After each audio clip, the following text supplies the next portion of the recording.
যদি তরিতে বাসনা থাকে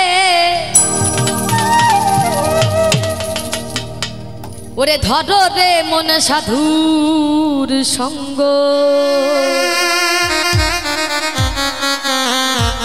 আর ভজ রে আনন্দের গৌরাঙ্গ আর কর রে মন সাধুর সঙ্গ আর ভজ রে আনন্দের গৌরাঙ্গ। এই সাধু সঙ্গ ভক্ত সঙ্গ সবার কপালে কিন্তু জোটে না, তাই না? দেখুন আপনাদের মাঝে কত দূর থেকে ছুটে এসেছি আসতে, সেই সুদূর গোপালগঞ্জ থেকে রাত্র 3টার সময় আমরা রওনা করেছি, আপনাদের মধ্যে এসে পৌঁছেছি।